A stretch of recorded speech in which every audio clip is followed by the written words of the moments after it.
हरि ओम।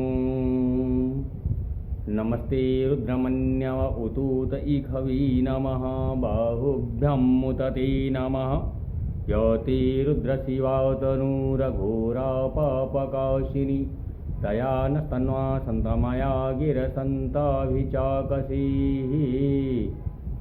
गात्रं भस्मसितं सितं च हसितं हस्ते कपालं सितं खड्वाङ्गं च सितं च वृषभा कर्णे सिते कुण्डले गंगाफेन सितासिते पशुपते चन्द्रहसिते मूर्धनि सोऽयं सर्ववतो ददातु विभवं पापक्षयो सर्वदा भवानी शंकरो वन्दे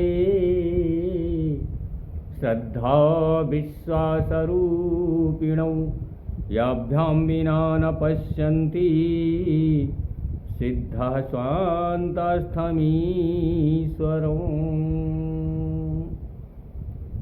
सभी भागवत प्रेमियों को सादर जय जय श्री सीताराम, जय श्रीमन्नारायण। श्रावण महीना प्रारंभ हो गया है आज से, जिसे सावन का महीना भी कहते हैं और बरसात का दिन होता है। भगवान शिव की पूजा और उनका आशीर्वाद पाने के लिए श्रावण का महीना सर्वोत्तम है, क्योंकि इसे मासोत्तम कहा जाता है। सावन महीने में वैसे तो प्रत्येक दिन एक एक दिन बहुत महत्वपूर्ण है, लेकिन फिर भी श्रावण में सोमवार का दिन भगवान शिव को बहुत अधिक प्रिय है। ऐसा माना जाता है कि श्रावण के सोमवार के दिन अगर कोई भी भक्त भक्ति श्रद्धा के साथ भगवान शिव का रुद्रार्चन कर लेता है तो भगवान शिव उसकी सभी मनोकामनाएं पूरी करते हैं। वैसे तो सारे महीने भगवान के बनाए हुए हैं, लेकिन श्रावण का महीना भगवान शिव को अधिक प्रिय है। ये मैं नहीं कह रहा हूँ, ये स्वयं भगवान रुद्र कह रहे हैं, स्वयं भगवान शिव कह रहे हैं। कहते हैं कि द्वादशस्वपि मासेषु श्रावणे मेति वल्लभः श्रवणार्हं यन्माहात्म्यं तेनासो श्रवणो मतः। द्वादशस्वपि मासेषु, 12 महीने में श्रावण का महीना मुझे अत्यंत प्रिय है। भगवान शिव कहते हैं कि 12 महीने में श्रावण का महीना मुझे अत्यंत प्रिय है, और श्रावण महीने का महात्म्य सुनने से इसे श्रावण कहा जाता है। श्रवण का मतलब सुनना। जिन महीनों में बैठकर भागवत चर्चा की जाए, क्यों बरसात का समय होता है, काम अधिक होता नहीं, खेती का काम भी लगभग संपन्न हो जाता है, धान की रोपाई हो जाती है, तो होता क्या है, इस महीने में बैठकर भागवत चर्चा की जाती है, श्रवण किया जाता है, सत्संग किया जाता है, इसलिए इसे श्रावण कहा जाता है। और श्रावण का क्या महत्व है? श्रवणार्थम पौर्णमांस्यम ततोपि श्रावणा स्मृतः तस्य यस्य श्रवणमात्रेण सिद्धिधा श्रावणोप्यतः। इसे श्रावण का महीना क्यों कहा जाता है? क्योंकि श्रावण की पूर्णिमा श्रवण नक्षत्र से युक्त होती है।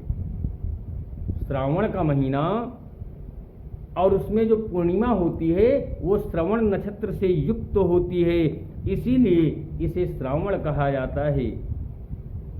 इसके महात्म के श्रवण से सिद्धियां प्राप्त होती हैं, इसलिए इसे श्रावण कहा जाता है। श्रावण मास में भगवान शिव की पूजा विशेष फलदायी होती है। कहते हैं ना, जब हरिशयनी एकादशी हो जाती है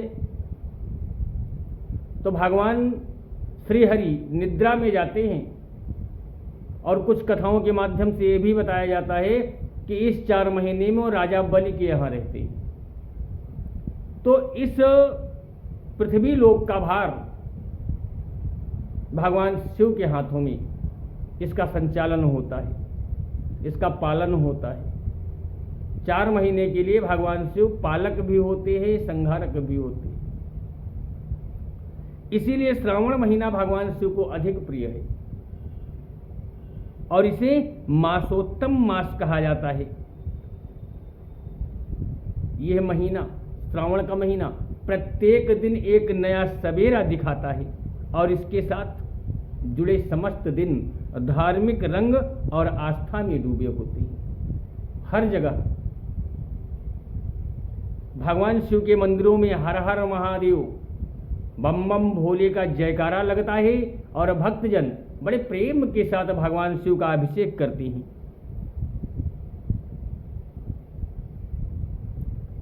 इस महीने का प्रत्येक दिन अपने आप में पूर्ण है।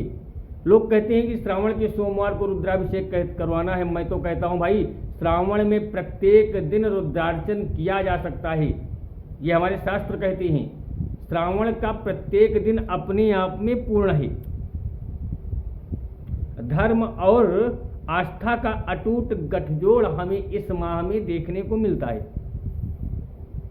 इस माह की प्रत्येक तिथि किसी न किसी धार्मिक आस्था से जुड़ी हुई होती है और इसका हर दिन महत्वपूर्ण रहता है। 12 महीने किसी न किसी देवता से प्रत्येक महीना जुड़ा होता है। उसी प्रकार श्रावण का महीना भगवान शिव से जुड़ा हुआ है, भगवान शिव से संबंधित है। इस मास में भगवान शिव जी की आराधना, विशेष आराधना करने का विशेष महत्व होता है। कोई भी आशा आपकी हो, कोई भी कामना हो, भगवान शिव का पूजन अगर रुद्रार्चन, अगर शिवार्चन, अगर रुद्राभिषेक श्रावण के महीने में कर लिया जाता है तो अन्य महीनों में किए गए रुद्राभिषेक की अपेक्षा ये 100 गुना फल देने वाला होता है। जिस प्रकार प्रकृति ग्रीष्म के थपेड़ों को सहती हुई सावन के फुहारों से शीतल होती है, उसी प्रकार भगवान शिव श्रावण में किए गए रुद्राभिषेक से शांत होते हैं। श्रावण महीने में महामृत्युंजय का जप और रुद्राभिषेक, पंचाक्षर का जप करने मात्र से मनुष्य भुक्ति और मुक्ति, भोग और मोक्ष दोनों प्राप्त हो जाता है। लोग मंदिरों में जाकर के रुद्राभिषेक करते हैं। कलयुग में विशेष रूप से पार्थिव पूजन का महत्व है। पार्थिव का अर्थ होता है मिट्टी से बना शिवलिंग। मिट्टी से बने शिवलिंग का अभिषेक करने से कलयुग में विशेष फल मिलता है। भगवान शिव का अभिषेक भिन्न भिन्न पदार्थों से करने पर भिन्न भिन्न फल प्राप्त होता है प्यारे, और श्रावण में इसका महत्व अधिक बढ़ जाता है।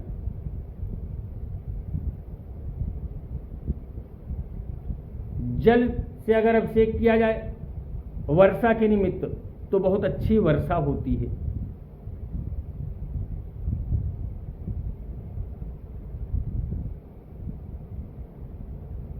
दूध एवं दही से अगर अभिषेक किया जाए तो संतान की प्राप्ति होती है। गन्ने के रस से अभिषेक करने पर लक्ष्मी की प्राप्ति होती है, धन संपदा की प्राप्ति होती है। किसी प्रकार की बीमारी अगर है, असाध्य रोग है, तो कुशोदक का मतलब है कुशा को पीस करके उसका अर्क निकाल करके जल में मिलाकर उसके अभिषेक करने से व्याधिनाशः कुशोदक ही, अनेक प्रकार की व्याधियां, बीमारियां शांत हो जाती हैं। दही से अभिषेक करने पर पशुधन की प्राप्ति होती है। शहद से शिवलिंग पर अभिषेक अगर किया जाए तो लक्ष्मी की प्राप्ति होती है प्यारे। श्रावण मास में अनेकों भक्त भगवान के 12 ज्योतिर्लिंगों का दर्शन करने जाते हैं और अनेकों प्रकार के भोग एवं मोक्ष प्राप्त करते हैं। भगवान शिव का पूजन रुद्राभिषेक श्रावण का महीना देखने में बड़ा सरल है, लेकिन प्यारे ये है तपस्या का, ये है व्रत का और ये है संयम साधन का मास है। 1 महीने तक अगर हो सके तो व्रत रहना चाहिए। श्रावण महीने में व्रत रह करके भगवान शिव का शिवार्चन करना चाहिए। ईसाइयों में 40 दिन का व्रत बताया गया है। इस्लाम धर्म में 1 महीने का रमजान होता है और हिंदू धर्म में 1 मास श्रावण मास में व्रत रहने का विधान बताया गया है। श्रावण का महीना संयम साधन का महीना है। श्रावण महीने में क्या करना चाहिए, क्या नहीं करना चाहिए, इस पर विशेष ध्यान रखना चाहिए। श्रावण महीने में नित्य सुबह स्नान करके शिवार्चन करें और रुद्राभिषेक करें। रुद्राभिषेक करने का अर्थ ये नहीं हुआ कि आप सारी व्यवस्थाओं को इकट्ठा करके रुद्राभिषेक करें। सारी व्यवस्था हो जाए बहुत अच्छी बात, लेकिन नित्य शिव जी का श्रृंगी से स्नान तो करा ही सकते हैं ना। नित्य सुबह स्नान करके शिवार्चन करना चाहिए। श्रावण महीने में सत्संग करना चाहिए। श्रावण महीने में गरीबों को, जरूरतमंदों को दान करना चाहिए। श्रावण महीने में गोस्वामियों को भोजन कराना चाहिए, अन्नदान करना चाहिए श्रावण महीने में। और श्रावण महीने में क्या नहीं करना चाहिए? श्रावण महीने में मद्य मांसादि का त्याग कर देना चाहिए।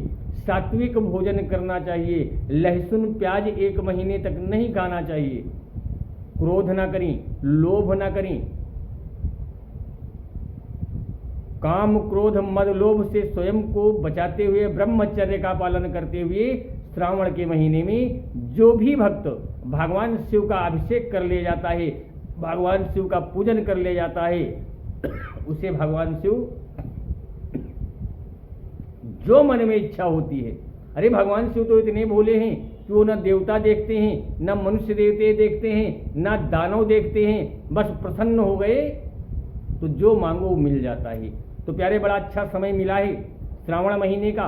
श्रावण महीने में रुद्रार्चन करते हुए इस पावन महीने को ब्रह्मचर्य का पालन करके, सात्विक आहार करके और काम क्रोध मद लोभादि अनृत चपलता इस सब से बचाव करते हुए भगवान शिव की सेवा करें, भगवान शिव की पूजा करें। भगवान शिव सबका कल्याण करेंगे। हर हर महादेव।